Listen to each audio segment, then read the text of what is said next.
Señora Isabel Verver de la Vega, is that correct? That's correct, that's it. Sí. ¿Cómo está? Buenas tardes, I'm glad to be here at your home in Las Vegas, Nevada. The topic that we're going to cover today is the little school of 400 that LULAC started in the 1950s.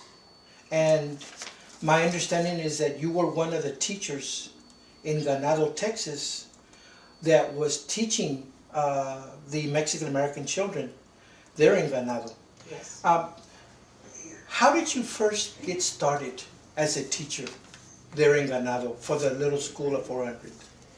Well, it just happened that when I started school, I spoke no English at all. My mother was born in Laredo, Texas, but spoke no English. Mm-hmm. My dad was from Mexico, but you know, he became a U.S. citizen. Nevertheless, they didn't speak any English, so obviously, when I went to school, I spoke no English. And my brother had told me that if I needed to get a drink of water, go to the bathroom, or I was sick, just raise my hand and tell the teacher. Only problem is, I told the teacher I need to go to the bathroom, but she didn't understand me. Eventually, she put her hand on my shoulder so that I could sit down, and I did. And I had an accident, and I was embarrassed. I was I started crying, you know, I was all overwhelmed with what had happened to me. Mm-hmm. And probably was the best thing that ever happened to me, because I know that on that day, I said I would learn how to speak English, and you know, I did. Because I had learned English, my dad's compadres would always ask them if they could, you know, take me with them to their wives go to the doctor so I could interpret for them. I became good at it, you know. And what age was that? I started doing that when I was about 8 years old. Interpreting. Okay. And this is for los compadres. For los compadres, neighbors, you know, that would come and ask my mom or my dad, please, nos presta, you know, can I borrow Isabel so she can go, you know, and interpret. Mm-hmm. When they went to the doctor, obviously. Would you get paid? No, it was all volunteer, okay, you know, so compadres, familias, whatever, you know. Doctor's office, I had taken somebody, you know, I was with them. Mm-hmm. I don't remember who it was, but I remember reading about Tijerina and LULAC and how much he was into education and, you know, the things that he was doing. And I said, oh my God. You know, my marbles in my head started rolling, mm-hmm. and suddenly I had this idea that, gosh, you know, I could teach the kids during the summer when the school is closed down. Mm-hmm. You know, if I can teach them, you know, the ones that are going to start school the next year, if I can teach them just basic English language, you know, words so that they could just communicate with the teacher, like if they're sick, you know, if they're hungry, you know, if they need to get a drink of water, if they want to go to the bathroom, I can just teach those things. I don't know why, but you know, I found out that I called information. I got Tijerina's phone number because they said they had restaurants. He was the owner of restaurants, right. Tijerina's restaurants in Houston. Mm-hmm. I got the number. I called him up. I identified myself, and I told him that, you know, this is what's happening over here where I live, and I think this is, you know, I can do this. If you can help me, I know that I can do this during the summer, you know, and I can teach them, and they don't have to go. He says, I'll come next week. Mm-hmm. And I'm like, wow, you know, I couldn't believe it. And now I got to tell my dad. Mm-hmm. I got to tell my dad this idea I have, what I want to do, and I know he's going to say no. Because the only thing then was you learn how to pick cotton, you learn how to chop cotton, and, you know, that's it. You don't need no education because you got to survive. Mm-hmm. That was then, you know.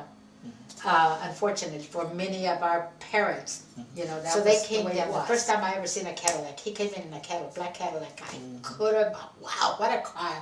Mm-hmm. So he came in, they invited him in the house, and then I told him what I would like to do, just like I explained to you before. And he was just elated. He couldn't believe it. He says, tell me what you need. Just tell me what you need. Mm-hmm. And he says, I'll go talk to the principal. Oh, no, don't talk to the principal. I'll get to school for you. I says, because I'm in the office all the time, because I was always getting kids out of trouble, you know. Because when we went to school, we were segregated, okay. And so we were roped up, you know, the playgrounds were roped off and all that. I go to him, he thinks it's a great idea. He says, who's the responsible party? I told him he'll come and meet with you.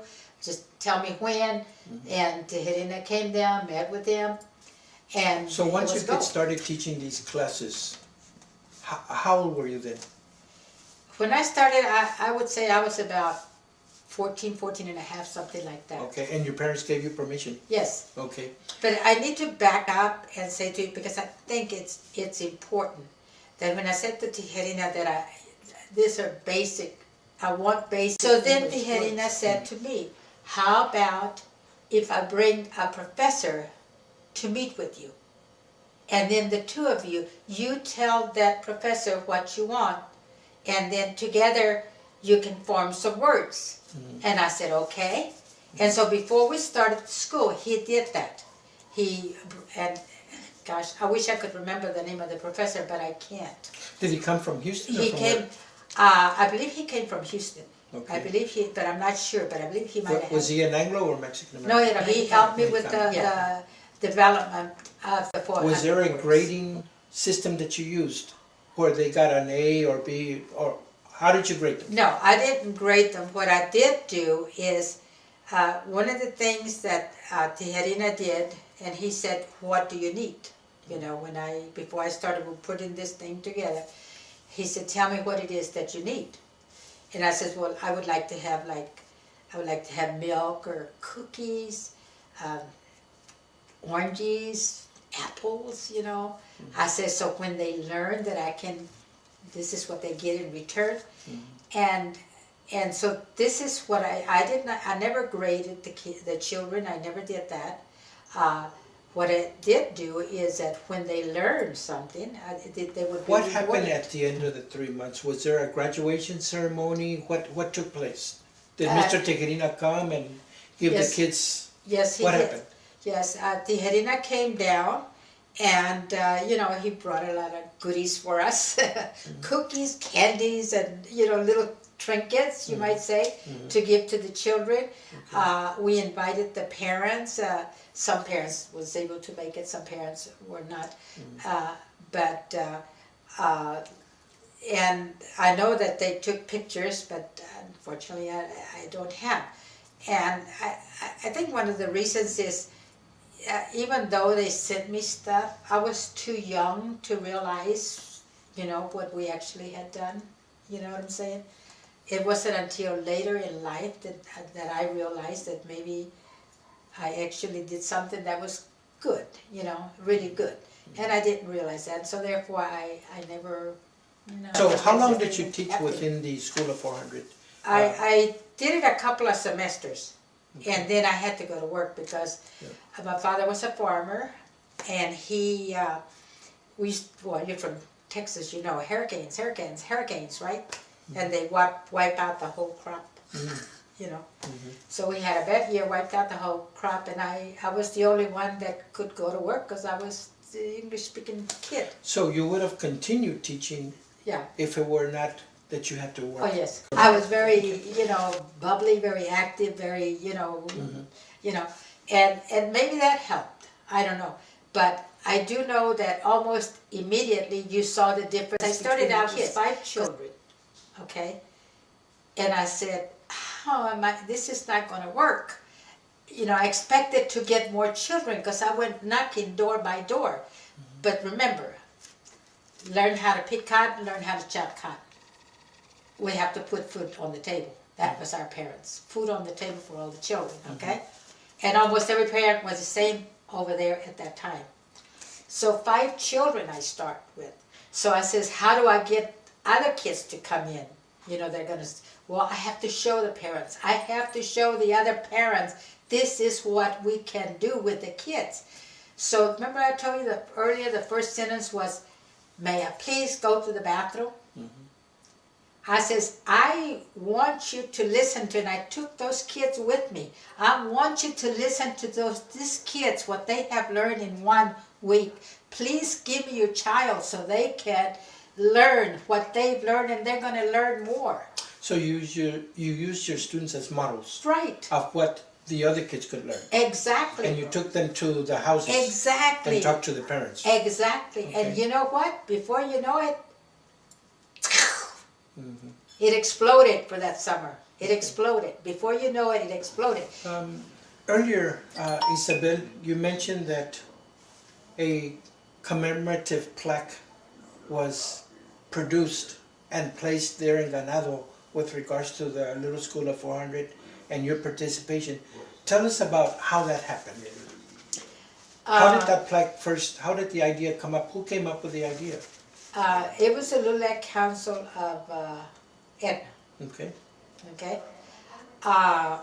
They had been looking for me. My family is in Ganado. A lot of my family is in Ganado. Anyway, they contacted my niece, and she said, "Oh yeah, that's my tia. Yeah, I can get a hold of her."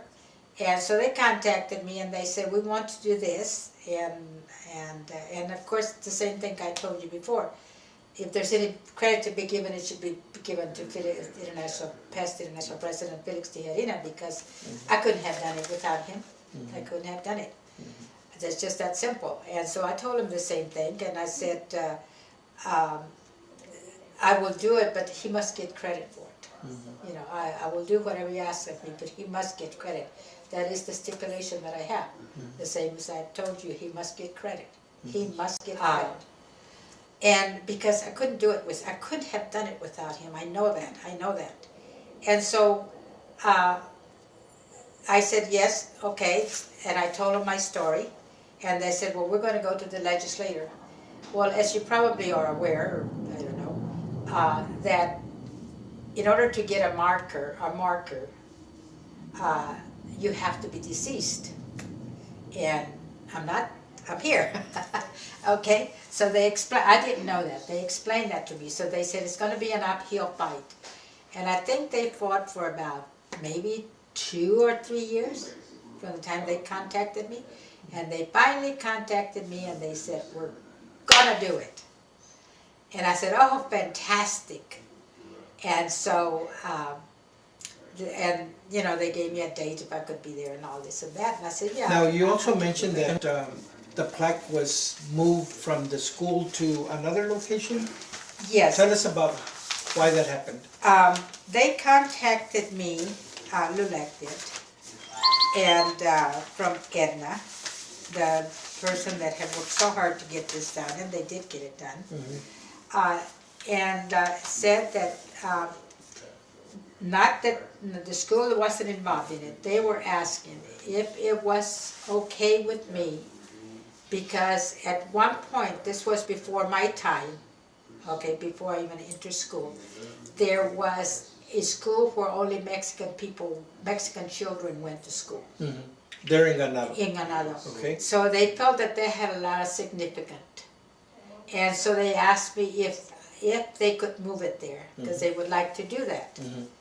And I said, you know, you guys are the ones that did all the legwork and everything to see this happen. I do not have a problem with you moving it there. I do not know, and I'm sorry I don't know that, and they did tell me, but I'm sorry I forgot.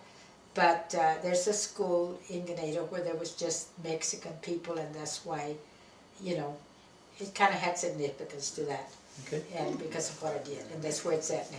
Has there been a school named after you here in Texas? No. No. There's another idea. Okay, just a couple of more questions. Okay. There was also an appreciation given to you by the National LULAC conference, at a conference. Yes. What was that about, and when did that take place? International LULAC Convention in Anaheim, California, in June of 1997. Okay. And I believe I was the second woman inducted into the National LULAC Hall of Fame. And it reads, Isabel Ver Gonzalez, inducted into the League of United Latin American Citizens National Women's Hall of Fame, June the 27th, 1997, Anaheim, California. That's correct. That looks really nice. It was, I was totally surprised, but I have to tell you a little story that I moved to California, and I went, they had functions at the city hall, and I went and I saw the LULAC, they had a booth.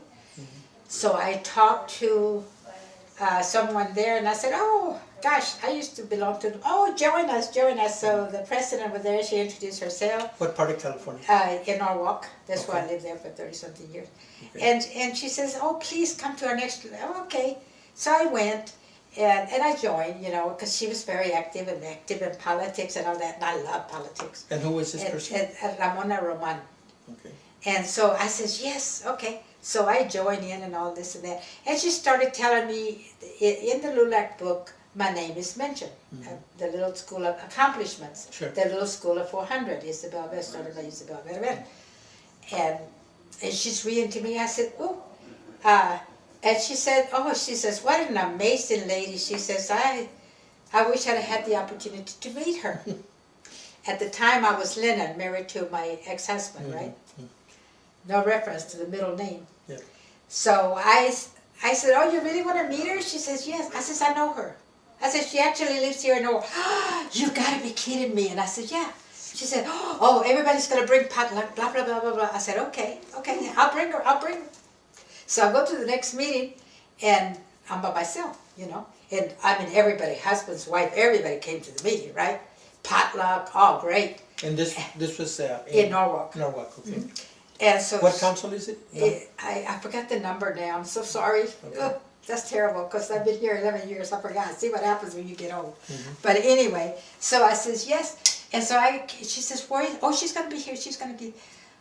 I says, actually, she's right here. She says, what are you talking about? Yes. I said, okay, everyone, please have a seat, because I want to introduce you to Isabel Verver Lennon. And I says, here's all my proofs, you know. Oh my God, they couldn't believe it. They absolutely couldn't. And it was before the convention. It was like, I don't know, maybe 4 months or something like that, before the convention or something like that. She picked up the phone, she called that's why I know her husband, Gil Flores. Yes. Okay. So she picks up the phone, she calls the district director calls the state director, and on and on and on and on. And the word got out. So, okay, you're going to come to the national convention, and we're going to, you know, do something for you and all this and that. And she was just, so the word got out, and that's how all of a sudden all these things came about, because everybody thought I was dead. They never realized, because they didn't know the story. The story's not published, that it was a young girl that started it. So they would have no idea. Everybody would assume that, you know, I was a mature lady, therefore I probably wasn't even around, you know, right? So then this was a sold out function. My dinner was sold out. I mean, there wasn't even standing room. The reason I know that is because I tried to buy another table, but there was not even standing room, they told me, because my boss wanted to buy another table. You know, he bought a table, he wanted to buy another table. And there's not even standing room. So it was beautiful, you know, it was, I think it's the first time that it really hit me. It was the first time that it really hit me. That probably, you know, I actually did something, you know, that you know, it's like, I actually did something good. You know, and it's still on. You know, like they say, it was the team played by which the Head Start program was started. And so then that's when I realized that, you know, I guess I did do something. I did help, you know, children.